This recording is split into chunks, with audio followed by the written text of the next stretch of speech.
I didn't bring tea or coffee to this podcast, I brought water. So, no, keep away with your peanut buttery greasy hands, stay off it! Hello and welcome to episode 4 of the Little Bean podcast. I'm Becky and I'm coming to you from Norwich in Norfolk, and I am very excited to be back again, and thank you so much for all of the comments and love that I'm getting on the podcast. It might not seem like much in terms of numbers and things like that, but every single sort of comment, like on Instagram posts, things like that means so much to me. It's really lovely just to get even those little double tap feedbacks and things like that, so thank you very much. Talking of Instagram and feedback and things like that, if you would like to see show notes for the podcast, you can find those at our Ravelry group, and I'll leave a link down below to that. And there will also be Instagram show notes with tags and hashtags for all the makers and yarn dyers, things like that that I mention, and that will be over on the Instagram page. I'll put the handle here, and then also down below there'll be a link, so do check those out. There'll also be a link down below to my personal Ravelry and my personal Instagram, which is what I meant to say, but there'll be a link to my Ravelry as well. Yeah, link to my personal Instagram where I post reasonably regularly about what I'm knitting and what I'm getting up to, so if you want to see more of me than this like every other weekly podcast, then follow me on Instagram as well. I'm just going to kind of get stuck in today. I've not really got much to sort of say here at the top of the episode. I'm going to talk a little bit, very quickly, about what I am wearing. So this is my blank canvas, which is a pattern by Isolde Teague. I'm probably pronouncing her name dreadfully. But yeah, really lovely pattern. It is a raglan shaped sleeve, you can see. And I really like it. It's really comfortable, and I should have found out what I knit it out of so that I could tell you, and I've forgotten to do that. I don't think I have it to hand. I'm in a new location, had you noticed? I know it's a Rowan cotton blend. I'll put the name of the yarn down here, and there'll be links to something Ravelry or somewhere where you can learn more about it down below. But yeah, it's really lovely, really lovely purple colour. Love the pattern, would absolutely make it again. There's a plane going over the head, and I hope that's not going to be causing any issues. Would absolutely make this jumper again. Would probably choose a different yarn to do it in. I'm not sure that I would do it in a cotton blend again. I just feel like it, I don't know, I'm not so much of a fan of the drape. I think I also got the sizing a little bit off, and then probably also the gauge a little bit off as well, so then when I washed it, it kind of got a bit bigger. So it's very comfortable and perfect for while I'm pregnant because there's more space in it.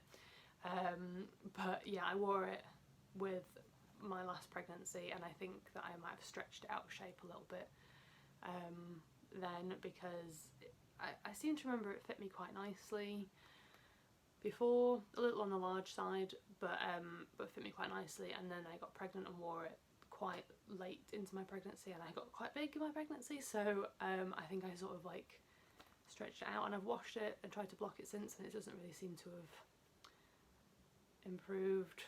I don't know, but I will stand up and try and show you what it looks like. Yep, so there is some nice shaping here on the waist and bust. I think I might have got that in the slightly wrong place for me. I think it could have done with, being slightly lower so that it sat more on my waist. And you can't see the bottom of it because my setup is not set up for me to be showing you the bottom of it, but it does sort of flare out quite a lot, which, like I say, is fine for covering over my bump, but when I'm not pregnant it kind of just hangs. So definitely knitter error, not pattern error, but definitely also a top that I would make again. Really, really liked it. Quite a sort of mindless knit. I believe it's knit all in one piece. Yes, it's all knit in one piece. So I don't think it took me very long to do either. So yeah, and I like the colour, and on a day like today when it's kind of warming up a little bit, then it's quite nice actually, because I've just got like a vest top underneath, and then this over the top, and I'm possibly even a little bit on the warm side. So, but that's because I've just been running around trying to gather together all the things I need for the podcast. So, but yeah, I really like the 3/4 length sleeves as well. I think 3/4 length are probably my preferred for most lighter tops, things like that, because I do tend to find myself just pushing them up anyway if they're longer, and I don't have to do that with these. So yeah, I don't know, having commented on the size and shape of it and things like that, I'm wearing it now and looking at it now and thinking actually I quite like that it's a bit roomy and a bit comfortable, and yeah, and I've got it on under a pair of dungarees today, and so you can't tell that it's a bit baggy, and so it's fine. I like it. It's really, really nice, and I really like the colour as well. So yeah. So if you saw my last episode, then you will know that I only had one work in progress last episode, and that was my first cardi test knit for Zanette Knits, and I was saying how I obviously needed to have that finished and things like that before the end of February, because that was the deadline for the test knit, and I am pleased to say that it was finished, blocked, mostly dry, ready for its photo shoot, except for the buttons, because my button box was still in the storage unit, which I didn't realise until I'd cast it all off and was just sort of readying myself for the task of rooting through my button box. I inherited my grandma's button box, or my nan's button box, and so there are lots of really lovely old buttons in there, and I just love going through it. I always find something that's not a button, and it's really interesting to see the kind of things that she like threw into the button box. But yeah, this button box was away in storage, but then we got all of our stuff out of storage on yesterday on Monday. We got all of our stuff out of storage, and I finally had access to my button box again, so I was able to root through and apply some new buttons. So I am very excited to show you the finished object. Is this the first finished object that we've seen from like cast on to cast off on this podcast? Ooh, it might be. So here we go. The My First Cardi by Zanette Knits. I am so pleased with it. There is a little bit of a mistake here that I'm covering up with my fingers. 100% knitter error, not a fault with the pattern. I just can't count. And what I was doing was I counted the first time, and then I was kind of knitting off the knitting rather than off the pattern. If I'd been looking at the pattern every time and counting every time, then I'd picked it up straight away, I guess. But I didn't do that, so I just thought I'll just cover that with my hand. This side's fine. But yeah, really, really lovely pattern. Very, very pleased with how it's turned out. It's blocked beautifully. The lighting in here is not great, but yeah, it's blocked out beautifully. It's just lovely. I'm so pleased with it. Yeah, sadly I was in complete denial about how big my son has gotten, and I thought that he would fit into the 18-month size, and it doesn't fit him. I can like squeeze it on if he's just wearing a vest, but he wouldn't be able to wear it yet. It's not warm enough yet for him to wear just a little cardigan over a vest, and by the time it is warm enough, he's definitely going to be too big. So yeah, that was just mummy denial. But luckily I am making a second human, and so eventually he will be big enough to go in this, and so it will definitely be worn. But yeah, I wish I could tell you about the yarn.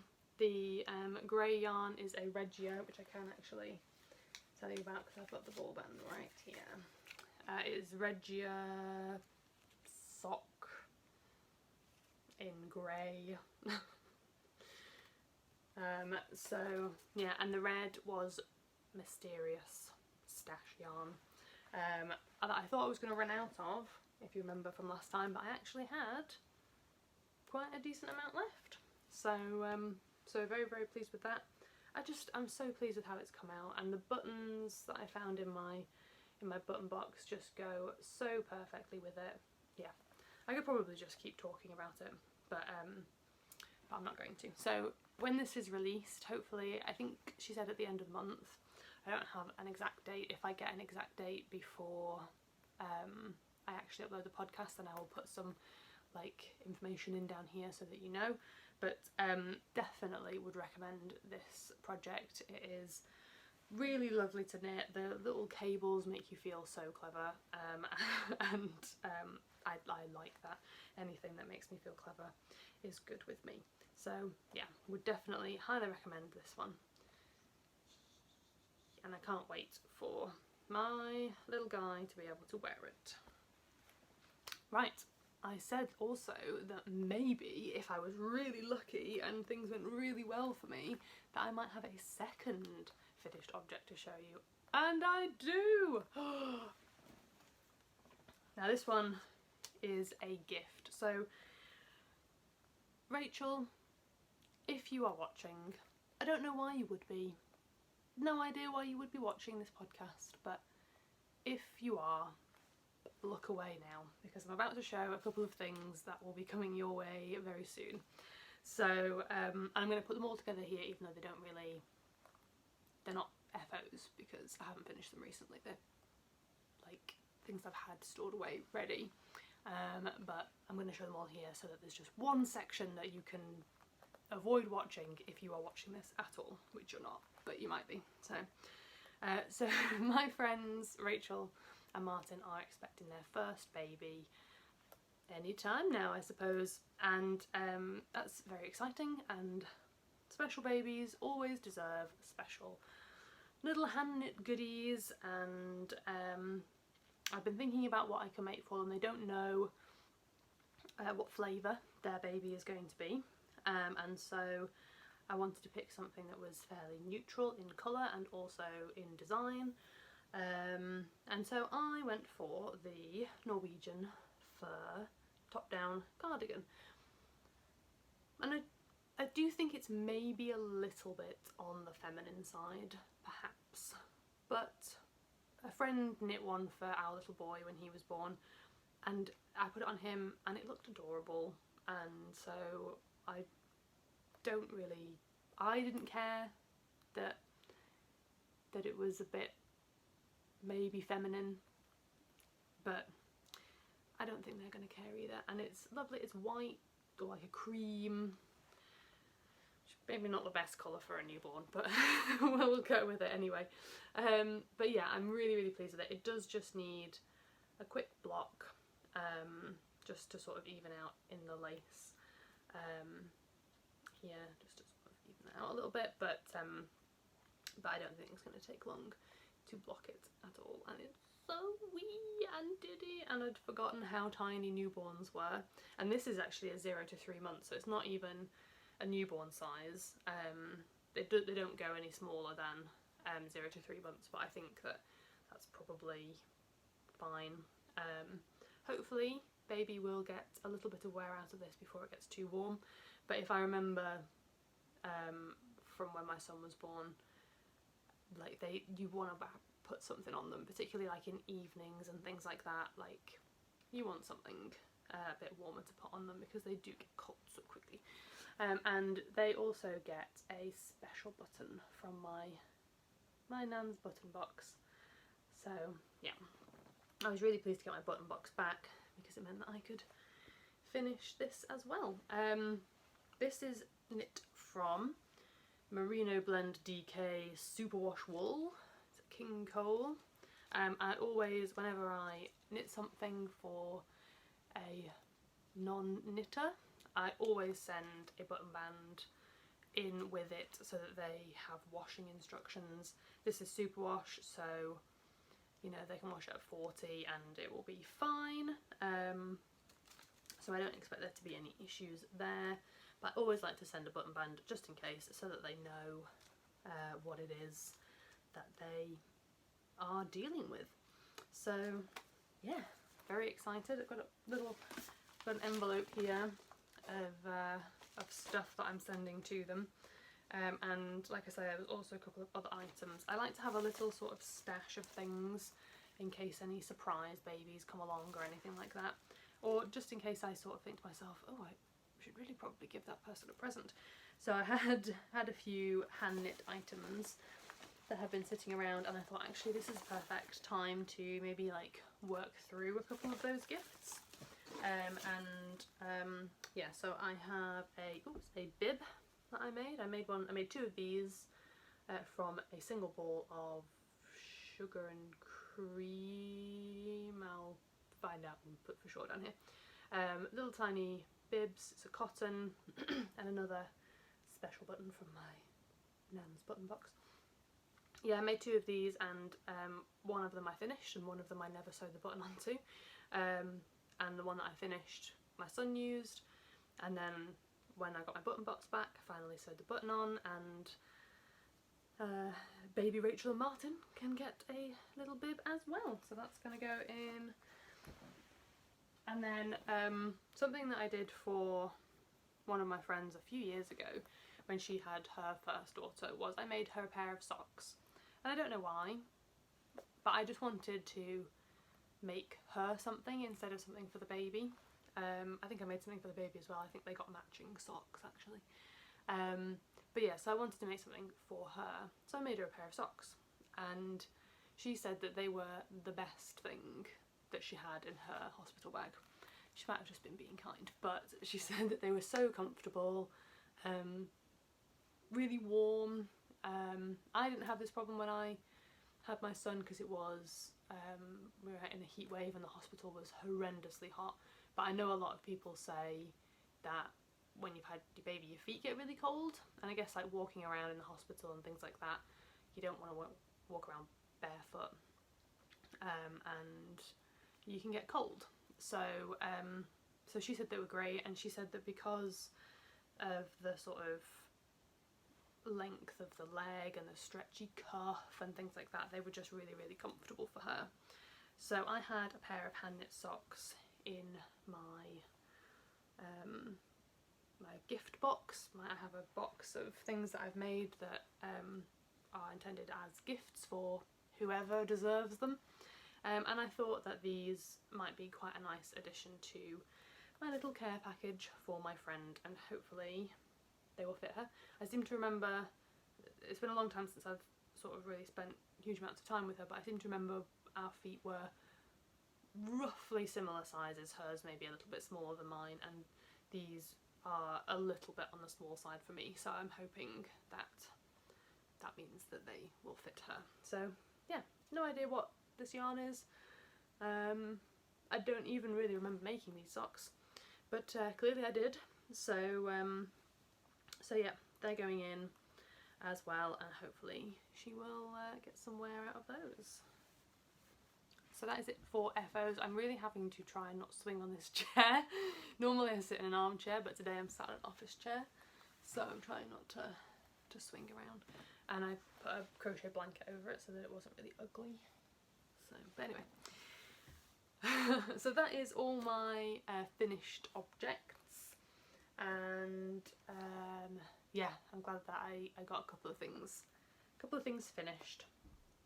It felt good. It felt good to finish stuff, and also it felt good to cast things on. Like I said in the last episode, because I was working on the test knit, I was really trying to be monogamous on my knitting and just get that finished. And I was true to word to the very last moment. I blocked it and everything before I even cast on something else, and then as soon as it was lying, waiting to dry, I rummaged around in my stash and cast on everything. Everything. Yeah, cast on that little cardigan, and I also cast on my Brioche Tiles shawl by Suzanne Sommer, and I have this in my new basket from a homespun house. If you watch the Homespun House podcast, or if you follow Molly on Instagram, then you will know that they are closing down their shop for the summer and into the autumn, I think, as well. Or they're closing it at the end of spring and opening again in autumn. Check with her for the dates. And that's because they are moving from America to Germany, and they will no longer be selling their baskets, their hand-woven baskets from Ghana. And I have been lusting after these baskets for the longest time, and I was kind of putting it off, and I was thinking that I would maybe ask for a couple for my birthday. And then when she said, we won't have these once we move, I was like, well, I can't not have one. I need one of these baskets, and they are absolutely beautiful, and they smell really nice too. It smells like tea. Smells good. But yeah, I've just been carrying this around like a little girl who's just been given like a really like cute little handbag for her birthday, and she's like walking around with it. I just love it so much. And when you buy them, if she has any left, then definitely go over and check them out and buy some. When you buy them, you can say what kind of colours you like and don't like, so that she can try and pick a basket that you will like. And I said that I liked pinks, greens, oranges and natural tones, and she has just captured all of that in the basket, and it is absolutely gorgeous, and I love it so much. They come a little bit squished and you have to shape them, so you just wet them and then kind of push them around, and then that's it. You just leave them to dry. It's so cute. So yeah, I'm really happy with that, and I'm kind of tempted to just pop back onto her website and see if there's another 1 or 2 or 5 maybe available that I can have, so that I've got more, because they're so cute. I have heard that you can get them on Amazon, but I don't know if the ones from Amazon support the weavers in the same way that these ones do. These ones directly support the people who make them, and that was a big thing for me as well, and so I don't want to buy them on Amazon if the people who make them are not getting their fair share of the money. So I'll do a bit of research into that and see, but yeah, it's just so beautiful. I love it. Now, as I was saying, in here is my Brioche Tiles shawl by Suzanne Sommer, and I am making pretty good progress on this. I'm quite pleased with it. It's going quite quickly. The yarn that I'm using is from Ted Knits UK, mentioned him last time. Here we go. This is the Night Waves colourway that he dyed up for Unravel, and yeah, the camera is definitely not doing it justice. Try and that's a bit better. Yeah, it's absolutely beautiful. I did cast on originally. Ooh, the basket's maybe a little bit small for this particular project, but I don't care. I did originally cast on in the Umber colourway. You see, I've got the beginnings of it just there. And I posted that on Instagram, and Ted very kindly got in touch and said, like, it looks beautiful. I think it's a really nice choice of 3 colours, but did you consider perhaps using the Night Waves to cast on with, and then having the brown and the orange, the espresso and the umber, as the contrasts for the more tiled part of the shawl. And I was like, no, I hadn't considered that at all. And so I thought, well, I'll just cast on. I wasn't happy with how this was coming out. I'd made a couple of little mistakes, so I was planning on casting on again anyway. So I thought, well, why not just cast on in the Night Waves and see how that comes out? And I am so glad that I did. There's a lot more variation in the yarn than I thought there was going to be. I thought there was going to be longer stretches. I don't know why. But I thought there was going to be longer stretches of colour, and it seems to be fairly variegated, which I really, really love. But I think that it would have not worked out how I was imagining it was going to work out if I'd had this contrasting with the espresso. I was kind of thinking that the espresso and the darker parts of this would kind of blend together, and then you would get these little pops of colour. I'm not sure that that would actually have worked in the way that I was like imagining that it would. So I think that definitely having the stark contrast between the espresso and the umber is definitely going to work a lot better. That's the espresso. So I'm really glad that he messaged me about that. You know, he was apologetic and said, I don't want to sow the seeds of doubt in your mind on what you cast on, but he was just keen that I got the best out of it that I could, and I'm so glad, so glad that he like reached out and just gave me this other little idea, because I'm so happy with how it's coming out and I can't wait for it to be finished. So yeah, and it looks so cute in my basket. Like I say, I think this project is too big for this basket, but I just wanted to use it straight away, and this is what I was knitting on at the very moment that the basket arrived. I think we were eating lunch when the basket arrived, and generally speaking, we're pretty good. We eat lunch at the table because we've got a son, and obviously we don't want him running around while he's eating. But we eat lunch at the table, and you know, we try not to use phones because we don't want to be distracted while we're eating lunch. We're eating together as a family. But I like just happened to look over my shoulder, and out of the corner of my eye spotted the postman with like a parcel coming towards the door, and I was just like, sorry guys, I'm off, I'm getting this parcel. And I was like, ripped it out of his hand, thank you, slammed the door, tearing the parcel open because I was so excited to receive this. Yeah, so, and then I basically just spent the whole of lunch stroking it, and my son's going, this, pointing at it. He wanted to hold it, and I was like, no, keep away with your peanut buttery greasy hands, stay off it. So I do have a few other things that I have cast on, and mostly I have to say it's been socks. I now have to find them all. Where are they? Oh no. Oh no. Oh, here's one pair.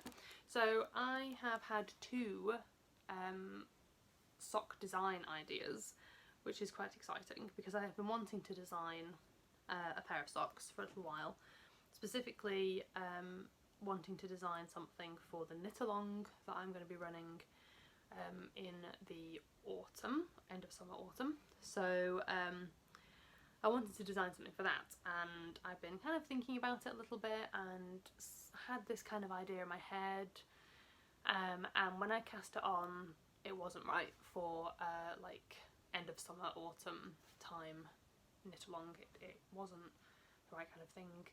It was too springy, summery.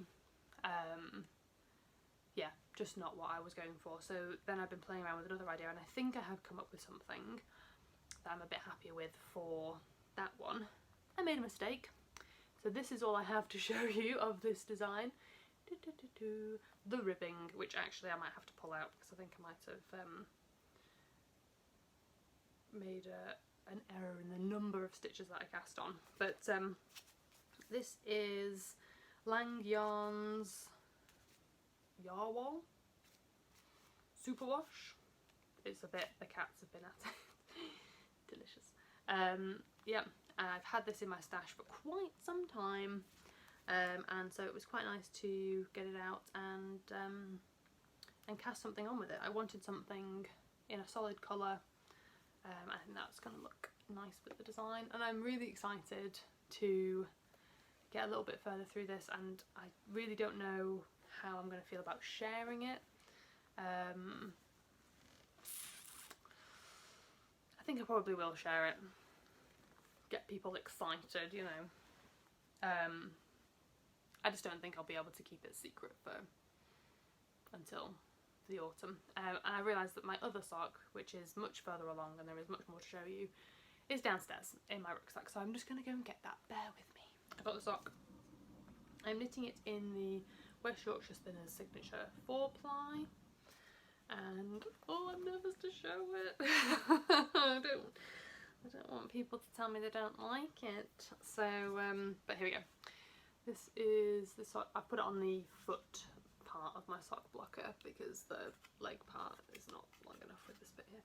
So here we are. Here is the design so far. So this is the ribbing and then the leg, and yeah, I'm so excited. What's that? Obviously it's not been blocked, so it's not showing off the pattern as like best, I guess. But yeah, I'm really pleased with it. It's not what I imagined when I was designing it in my head, but I really like it, so I'm really pleased with how it's coming along. I'm just kind of at the part now where I really want to get to the next bit, and obviously that's only going to happen by knitting it, but because I'm not at the next bit yet, I'm just thinking about the next bit and not actually knitting on the sock, so I do just need to do some knitting on it. It's not going to be long before I'm at the next bit, but yeah, I'm just excited to see what it looks like when it's finished. And I've never really designed anything before, so I have pretty much no idea what I'm doing. I'm just writing notes as I go, and then I'll cast on the second sock and hope that I can make more in-depth notes the second time around, so that I actually have a full working pattern. And then I need to figure out, you know, getting it tech knitted, I guess, and then test knitted. It's probably not going to be out by spring, summer, is it? It's probably not going to be out until autumn anyway. But yeah, this is the one that I felt was just not quite right for an autumn sock. So, but it could just be the colour. I don't know. We'll see. We'll see. I've got a couple of ideas for names bouncing around in my head, but as of yet, it has no name. But we'll see. Maybe by next episode, I will have a finished sock and a better idea of timeline on it and things like that. But yeah, I'm probably going to be looking for some test knitters at some point in the not too distant future. So so yeah, watch out for that call. So that's it for works in progress that I'm gonna show you. I've got some like plain socks on the needles, which I'm kind of hating, and some like children's socks which are too big for my child, I think. So they're just kind of languishing at the moment, but yeah, so it's not quite the Whip City that I was expecting it to be, but it's close, you know. 2 pairs of socks and a shawl, and I know there's something that I need to cast on. I'm about to receive the stuff for a second test knit, but I am not allowed to show you any of that even when it arrives until the pattern is released, so you have to wait on that one. Yeah, so I guess we'll move into the segment that would be Stache Acquisitions. Now obviously I went to Unravel recently and enhanced my stash generously, you know. It was generous stash enhancement was Unravel, so I was definitely not going to be buying any yarn, in the like week since I've seen you, 2 weeks since I've seen you. But I did buy a few other little things instead. Obviously, I bought the Basket of Dreams, and I also bought, I'll show you these, this is less exciting. I've been sort of really into trying out different ways of knitting socks. So I have the Addy Flexi Flips, which I quite like, and I've had a couple of different kinds of DPN. DPNs are my go-to normally, and I've tried a couple of different DPNs and quite enjoyed those differences.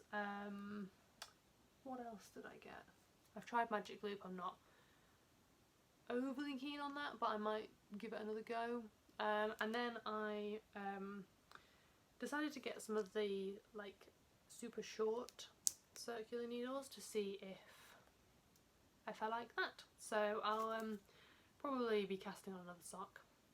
You'll see why. And I'll probably try these out and see how I get on. I've heard very mixed things. I know people seem to sort of say that they're really good if you're doing colour work socks. It keeps your tension nice and even, and like with the floats around, you don't have like the joins where the needles cross to like fiddle with the floats and the tension and everything. So we'll see. I don't know what kind of sock I'm going to knit, because I have a year's worth to choose from. So so I don't know whether I'm going to knit a Fair Isle or a colourwork sock, or whether I'm going to knit a gabled sock. I don't know, but I think that the short circular will probably be good for many different kinds of sock. But yes, this is the other thing that I have added to my library, my stash, whatever you want to say. I'm so excited. I saw this just on Instagram, and I was like, oh, I like knitting socks, that sounds like a really great thing to do. And then I didn't really think about it, I just kind of forgot about it. And then I was like, you know what, I'm gonna get myself that. And I ordered this off the website, off the Lane website, and I got the copy that doesn't have the ribbon, so it was a bit cheaper. Which I was fine with, I don't need a ribbon. So it comes with like a little postcard, so I was like, oh, I can use the postcard as my bookmark. So so yeah, I was fine with that. The shipping was not cheap. So, and then when I went to my local yarn shop on Saturday to buy the circular needle and also a pair of DPNs that I needed to finish off the baby cardigan, they had them in stock, and I was kind of kicking myself a little bit that I could have saved and supported my local yarn shop. But oh well, because then I would have got it. Would I have got it sooner as well? Yeah, because then I got it on Saturday, but this came yesterday. So oh well, it's just the way it goes. But yeah, I'm really happy with this. There are some absolutely beautiful patterns in here. I think that probably the vast majority of them are on my internal queue. So so yeah, and I was looking through trying to decide which ones I wanted to cast on, and there were just too many. I couldn't decide. So I'll have to think about it for a little while, and maybe wait until I've cast off a few other things. I don't know. I don't think 3 active projects is that bad. And really only 2, because one of them is just ribbing. So it doesn't really count. And then I'm also embarking on a knitting journey of the traditional fisherman's Gansey. My dad watched a programme, Antiques Road Trip, Celebrity Antiques Road Trip, something like that, and they had they were talking to Sheringham Museum about their traditional Gansey, and my dad was then very interested in this Gansey. And then we had an event in Norwich recently called Norfolk Makers Festival, and the Sheringham Museum were there showing off some of the research that they've been doing on the Gansey, and I saw it and was there with my dad, and my dad was like, "Oh, just make one for me, will you?" I don't know if he was joking or not, but I was like, haha, no, because these things are knit on tiny needles with like super fine yarn, and yeah, they're fairly intricate, and because I think traditionally they were like designed for the fishermen, there are like recipes, but there aren't patterns as such, or there are some patterns, but obviously like with the traditional idea of it, they're supposed to be made to fit the person that's going to wear them. So you can use a pattern, but you're not going to get the same fit as if you were to just like measure, do a gauge, you know, pick the pattern, the stitch pattern that you want to go for, and basically make the pattern up yourself. And it felt like a challenge that I was perfectly capable of embarking on. You know, I'm not doing anything else this year that's going to take up any serious amounts of time or energy or sleep. So yeah, but I'm quite excited to get going on that. I need to do some basic things like order the yarn. Yeah, I did get a colour card, but I think I've left it elsewhere. I got in touch with a company, Frangipani, I'll put a link, and they're one of the only suppliers left in the UK that supplies sort of proper Gansey yarn. So I got in touch with them, and they sent me a colour card so that I could see what colours they had, because the pictures on their website definitely don't give you an accurate representation of what the yarn's going to look like. So and they've got an amazing like choice. That's the word I was struggling for. Choice. They've got an amazing choice of colours. Some very traditional blues, greens, creams, things like that, and then some very less traditional pinks and things like that as well. So yeah, really nice selection. And my dad just kept saying, "Oh, I'll have a navy one. I like navy. But I think he was glad that we looked at the colour card together, because there were navies. There were like 3 or 4 navies, but they were all subtly different. And you know, if he'd have said just get navy, and I'd bought the one called navy, that's not the one that he would have picked. So I can't remember which one he did pick, but when the yarn has been ordered and arrived, then I can show that to you and we can talk about it a little bit more. Yeah, it's a big project, and they take quite a while to knit, and it's not going to be, sorry Dad, it's not going to be the only thing that I knit on. I'm not going to be monogamously knitting on it, because I think I might go insane. But yeah, so it's going to be a long-term project. I'm thinking like maybe a year. That feels like a reasonable timescale to set myself. I'm going to kind of set myself little weekly, monthly goals to try and meet, so that I can like make progress on it. I think it's going to be the kind of project that I will need to see myself making progress in order for me to stick at it. But on the other hand, there's going to be a huge amount of tiny needles, lots of stitches, plain stockinette knitting. So I think there's going to be definite points where it's not going to feel like I'm making a lot of progress. So if I've set myself an aim of knitting like 60 rows in a month or something, and I can make that, and I can see that I have made 60 rows of progress, then that should keep me happy. And that means also that I can say, knit 60 rows in a week and then not have to knit it for the rest of the month, and know that I've still met my goal. So that's kind of what I'm thinking there. So that'll be like, maybe we'll have like a segment, that we the Gansey segment of the podcast, where I just talk about my tiny needles and my lots of stitches.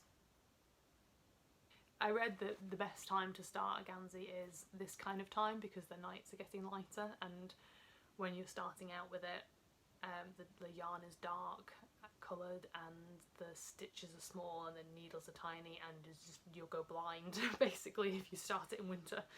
So yeah, and I guess also in theory you would start one in spring and it would be ready for the winter months. So yeah, we'll see how far we get on that. But yeah, hopefully maybe by next time I see you, next time we do a podcast, I might have the yarn, and I might have thought about needles and things like that. Traditionally they were knit on double pointed needles, and you would just get as many double pointed needles as you needed, and then you'd stick corks on the end of them so that the stitches didn't fall off. I think I'm going to go for a circular. I think I'm going to cheat on that particular element of it and go for a circular.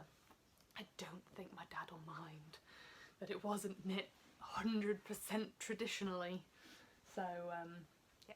Okay, moving into the model section. I'm gonna keep with the name. Gonna keep with it. Yeah, it's been, the past couple of weeks have been reasonably low key again. We're still kind of just settling into the new house.